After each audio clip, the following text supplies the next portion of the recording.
chiro wakaromba sekuru tacho vanoda kubata kupisa vanogona hama uyai muzopona uya kumeporini kwatinanganikwa munada sonokofunza depapi hatimboshaikwa sekuru vakaromba nekuda kwesiriva sekuru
zvakanaka. Panzi nasekuru pane nhau iri kundisiririsa, iri kundishungurudza, ndiri kuona iri kubuda pagirazi rangu panapa.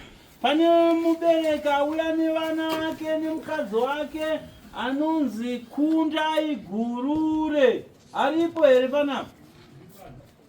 Hanzi uya apa muzukuru apa titaure nhau yako tini.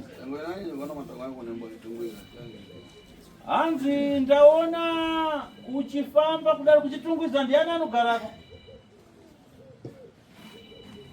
Ndiani anogara kuchitungwiza?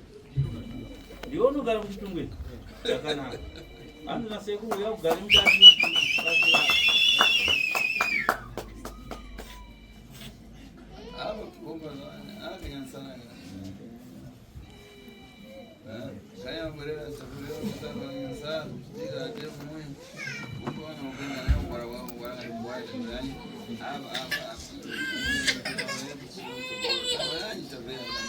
Hanzi nasekuru ndacherechedza dare rako muzukuru.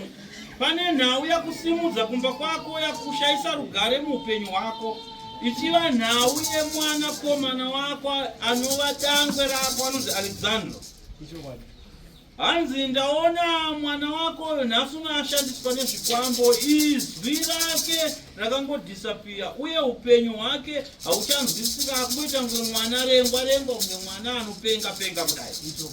Hanzi ndaona wakabuda pamusha rimwe zuva uchienda kumusha kunhamo kurufu rwemunin'ina wamai wako.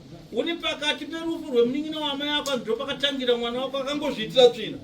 Mwana azviitira tsvina bvangotanga kutaura seanotaura chichaina chisinganzwisisike. Kudzimana nazvino mwana uyu akazongotanga angoita kunge rengwa rengwa, kunge anopenga izwi asisataure. Zvakanaka.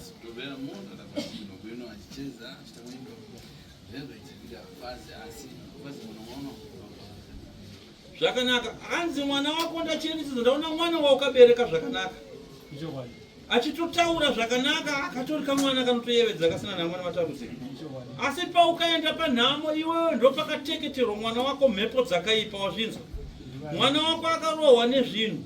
Pashure pekunge vanhu vapenyu vanorarama vaona kuti pane mhepo yemudzimu wedzinza iri kuda kugara pamwana wako. Saka vakaita shanje negodo ndokuchibva vatumira zvikwambo zvavo zvavakateketera zvikarova mwana zvikamubvisa izwi. Iri nyaya yeshaisano kuti mudzimu wedzinza wanga uri kuda kugara pamwana we. Uve neshaisano mudzimu utadzogara pamwana we.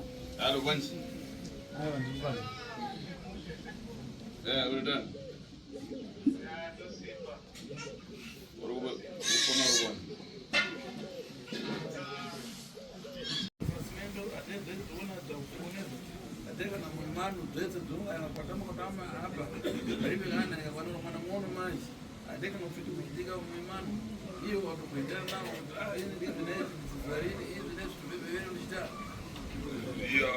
Murunamirizo! Chinonzi chipo chekutenda kuna tateguru kana vari pamatare nhaika. Zvakanaka. Iwe muzukuru Kundai. Hanzi nasekuru ndiri kunzwa urombo kwazvo nekuti ndaona waita mwana mudiki. Hauna kana chaunoziva nazvino nhamo nematambudziko zvauri kusangana nazvo pamwana Alexander. Hauna chero mubereki chero ani ari kumira newe, nhamo ndeyako wega. Asi chandinetsa ndechekuti mhepo yezvivanda zvikanorova mwana kuti izwi rake ritsakatike hadzina kubva kure. Handi ndaona baba wako varipo pachikamu ichocho. Ndakaonazve amai vako Diana nababa vako Temba. Ndivo vanhu vari kuvhiringidza mwana uyu. Ndinovada mudare rangu. Nemukadzi wababa wako mumwe, mukadzi wababa wako mudiki akaparikwa naamai vako. Naamai vako wacho Diana naTemba. Ndiri kuvada vabereka mukati medare rangu tigode kusunungura mwana. Tipinde kutsogoro. Hanzi tikwanise kufambira mberi nedare riripo tigode kuparadza zvivanda zviripo kuti mwana aite zvakanaka. Ndisingazivi kuti vabereki vacho vanobvuma here nekuti pari zvino hanyatofamba neni hapana. Vanenge vachimotaurawo nhau dzekuzvipatara. Chitambera wapinda kukwanisa kusura makwara atenga namacheza kucheza. Zvakanaka. Hanzi uchaenda kuseru. Kana waenda kuseru tinozopinda mudare. Unozopiwa mushonga iwo unonzi mubvumira unopoti vapfave vabvume kuya pano. Zvikiri panatopedza ndikuona kuna munhu akurongera mambo vacho apa. Pakuna mbeu ate tobera tate zilaka kutanana Thomas Mangawa chitambera. Hanzi pagirazi rangu pari kubuda zvoti Thomas Mangawa apa riri kumhanya zvoti Thomas Mangawa. Aripo here munhu anonzi Thomas Mangawa. Zvakanaka. Uyai mudare vazukuru.